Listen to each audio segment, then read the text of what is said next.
my mentor said to me a long time ago was hire fast. Let's grab that.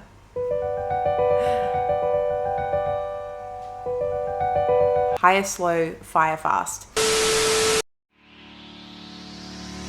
Hey team, welcome to another video. So if you are like most entrepreneurs and small business owners, you are probably wearing a lot of hats. You are the CEO, the marketing director, the sales director, probably the janitor and the cleaner of your home as well. But it's important to realize that there is only so much time in a day. And at some point you're gonna have to start delegating to a team if you are wanting to grow. Well, at least grow sustainably. So this is where a VA comes in, a virtual assistant. A good VA can handle a lot of the front end tasks of your business, the admin, the executive stuff, but also the back end and operational stuff as well. Hiring a VA is not without its challenges though, so that's what this video is going to be all about. I'm going to be discussing the 6 biggest mistakes I see when people go out and hire VAs. Stick around. So before we jump in, fam, for all things scaling with VAs, delegation, team building, all that fun stuff, be sure to like and subscribe to my channel and it will help me reach more people like you. So my HR and recruitment team is screening hundreds of candidates every single week for job postings and HR candidates that we're getting for our clients in the US and Australia. So definitely see a lot of behind the scenes stuff when it comes to hiring virtual professionals and remote international talent. So there's going to be these 6 main things to watch out for before you even go out and think about hiring someone. So the 6 biggest mistakes to avoid. So the first one I'm going to cover is you're not actually ready to hire a virtual assistant. Example is I got on a sales call this morning with a lady from the US who was looking to hire a virtual assistant to do lead generation for her. She was still working her day job, which is totally cool, and I respect that. And I was hiring VAs whilst I was doing shift work as a nurse as well. However, she had no current lead generation process for herself. She wasn't actively doing any lead gen stuff, and she was kind of looking to hire someone sort of task-based or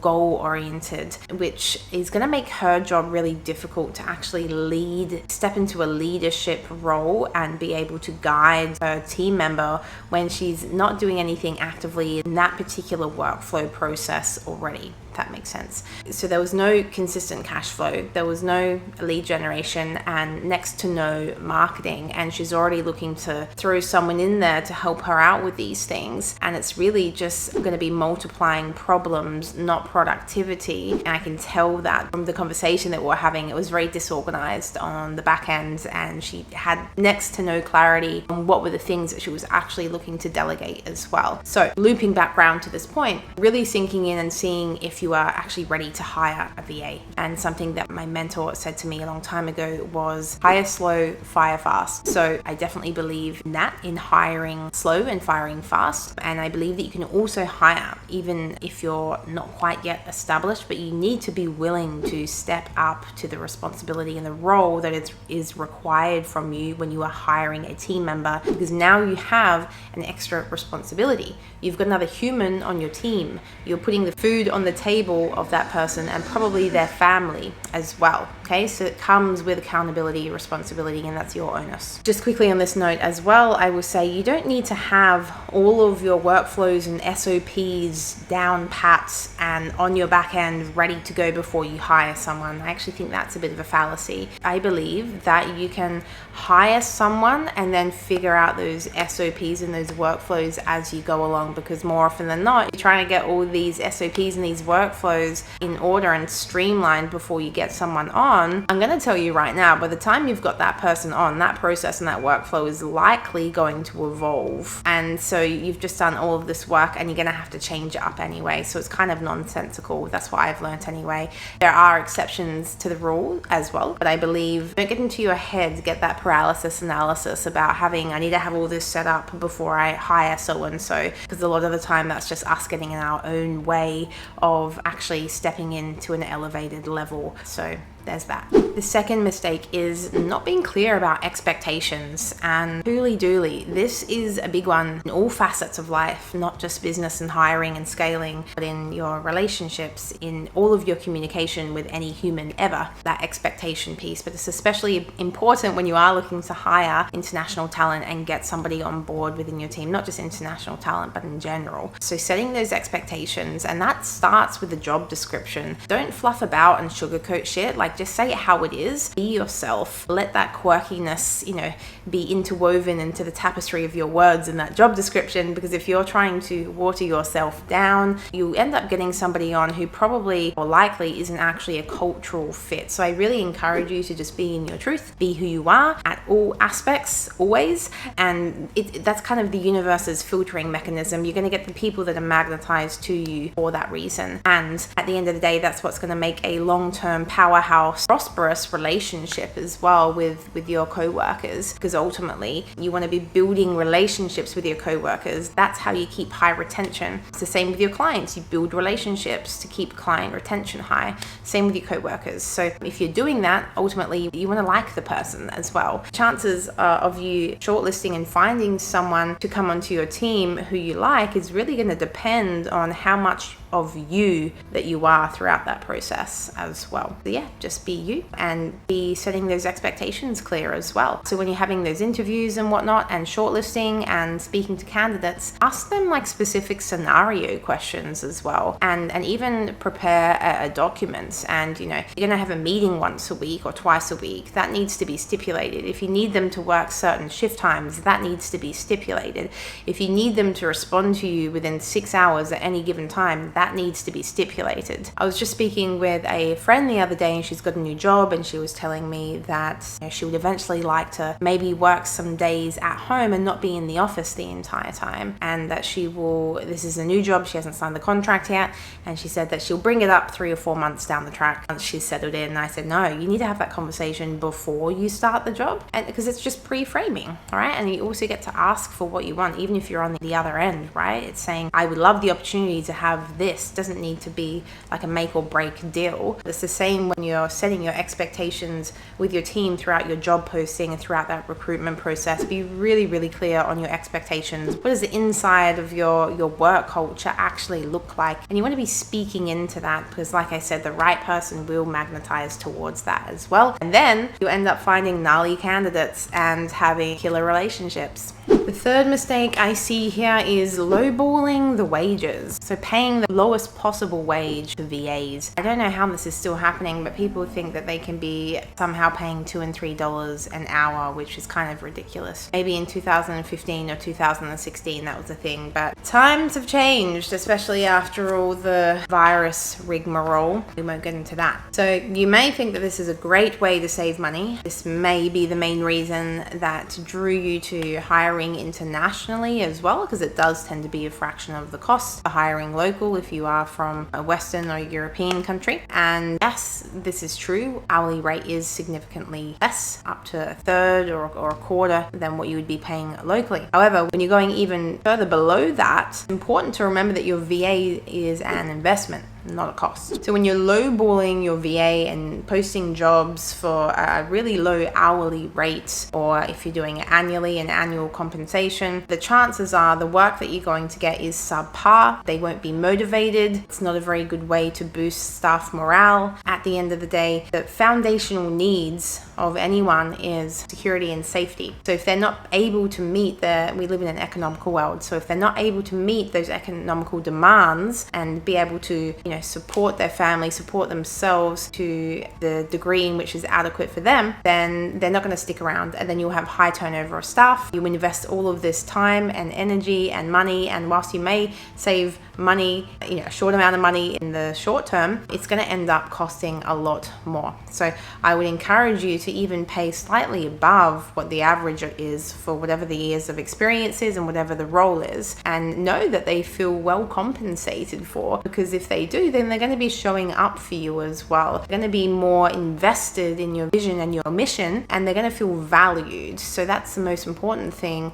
in terms of human resources and keeping your people happy, is they need to feel part of the community. They need to feel valued and seen. If you're paying them peanuts, that's already getting off on the wrong foot. So you got to remember that these people on your team, your co-workers, they're going to be representing you and your brand and your entity, the empire that you are building. So look after them with their wages for starters. And if you're not sure how you can actually be paying your VA, go and check this video out. I made that one the other week. That's a cracker, and I'll let you guys know my favorite way to pay my virtual staff as well. Number 4 here is not giving enough feedback or adequate training to your virtual professional. So you guys probably know VAs are amazing assets to any team. They can be doing the admin, the operations, the delivery, taking care of customer service, data entry, you name it. The options are plentiful. However, it does pay to be aware of a few potential pitfalls when it comes to hiring virtual professionals. One of the most common things that I see is the lack of feedback and also inadequate training. Most of the virtual professionals that you hire and have onto your team should come with a set of hard skills. So the hard skills being, they might write copy, or they might do graphic design, or they might have social media manager skills. So they've got those hard skills. However, if you're asking for them to then start doing email marketing, or to start doing lead generation, or to, you're going into so many different departments of your business. And I see this a lot when I'm on my calls or consulting. They're expecting this rainbow unicorn farting magician to come in and be able to do all of the things, and it's just not feasible. I mean, the reason you're hiring is so that you can stay in your genius zone and do the things that light you up and the things that you like to do. And then you go and hire someone, and it's hypocritical. And you may have already done this before. I know I've done this, so I know this. You're expecting too much. It's not fair when you actually look at it with clear lens. It's not fair if you come in and you want this person to be handling 5 out of 6 of the departments in your business, because the chances are it's just not feasible, and they're not going to be great at those things. They might be good at maybe 1 or 2 of those things. So I am a massive advocate on upskilling and training your existing staff. Let's say you've got a marketing specialist or a digital marketing support within your team, and their genius zone is organic social media. You want them to start doing email marketing. Okay, now if that's something that you desire, it is your responsibility to make sure that they're actually trained in that. Okay, and also make sure that they are willing to be trained and to do that thing as well, because there's no point delegating something to someone in your team that has absolutely no interest in doing said thing, because it's not going to get done well. However, if you've got someone who's pumped and is yeah, killer, give me the training, I want to learn all the things, awesome, they're a great candidate to upskill, and potentially in the long run as well, you can have them in a leadership skill as your business expands and you add in more team members to take care of the different departments within your business as well. So upskilling and training, and also giving lots and lots of feedback. Always giving feedback to my team. I never really see anything as negative feedback. It might have some negative connotation to it, but I always welcome mistakes, and I really think it's just room for growth and opportunity. And so sometimes, medial mistakes would just happen, and that's okay. My team and I are very transparent, and so if there's something that needs to come to my attention, then it will, because I've opened those doors and they don't get scolded or belittled, or I don't mock them if something has happened. We all make mistakes. Just making sure that you're always giving feedback. If you've delegated something to them and there's a few things that you don't like, don't get huffy and say, well, I might as well just do it myself. If you keep going down that track, you're just going to end up solopreneur for the rest of your life, and you're not going to be able to scale and get things better. You just need to become a better leader, and you do that by actively giving feedback continuously and consistently, and eventually you will get to a point, okay? Because you can't just expect to start working with someone and for fireworks to go off. Sure, sometimes they do, but it's not realistic to think that way. Okay, so mistake number 5 here is treating your VA like they're disposable or they're not human. There's this thing where people think, okay, we live in opposite sides of the world and it's online, and it's kind of just this real glassy, disconnected feeling around it. And at the end of the day, you need to come back to the fact that we're all human and we're all here to help each other. And if you're micromanaging and treating your VA like a robot and barking orders and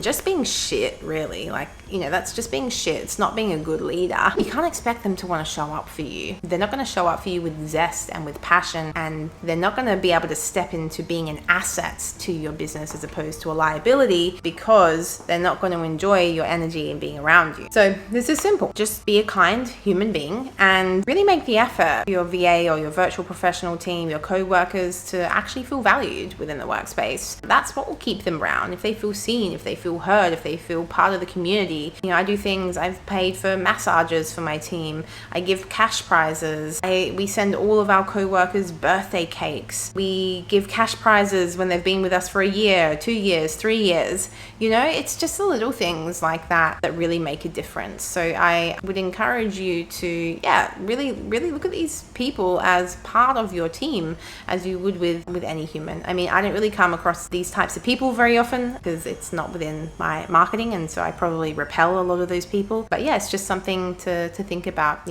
Staff retention is very strongly linked to the relationship that you're building with your staff. And number 6 here, guys, is lack of clarity around hiring options. Okay, so I'm just going to quickly brief on this. You can either go and hire directly yourself, or you can actually go through a company or an agency that handles the recruitment and the HR for you. Now, the big differences between this is when you are going to hire directly, you're essentially getting someone on and you are the HR and the recruiter yourself. So that's in-house. So if you are hiring to free things off of your plate and to have more time in the week, just be aware that when you are hiring directly, you've just added HR and recruitment to your to-do list, which is an entire industry of its own for a reason. Now, if you're going to go through an agency or a company, then essentially they're handling all of the recruitment and the HR stuff for you. So recruitment being the shortlisting, candidate selection, scheduling the interviews, making sure that you've got the right people in front of you. This is what my company does, where we call it our top 1%. We're screening hundreds of candidates every single week. We've got a large network built up over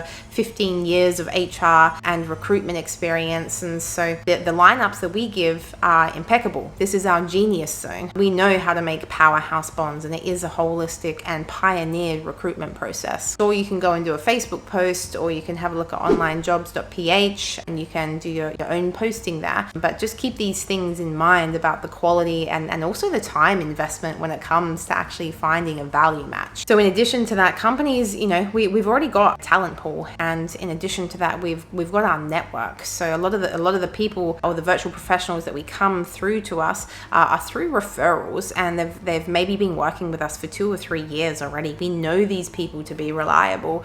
We know that they have gumption. We know that they have killer attitudes, and they're coachable and malleable as well. The virtual professionals that we are lining up are backed already. When you're going out and doing this stuff directly yourself, then obviously there is that little bit of a risk where you don't actually know this person from a bar of soap. And in addition, if you're not from the Philippines or from the country that you're actually hiring from, there can be like a little bit of a cultural barrier there at times as well. Whereas my HR team is based in the Philippines as well. So we can offer all our virtual professionals one-to-one coaching. We have paid workshops for them all. We're able to organize their healthcare for them, and we pay for their healthcare. So it's just these little nuances. When you shift gear from recruitment to HR, it's the HR that really ensures the longevity of the relationship and lessens turnover of staff. So if you do want to figure out a little bit more about this and how to choose the right company for you, go check out this video that I made over here. And that is pretty much a wrap for this video, guys. So I hope this has been helpful for you.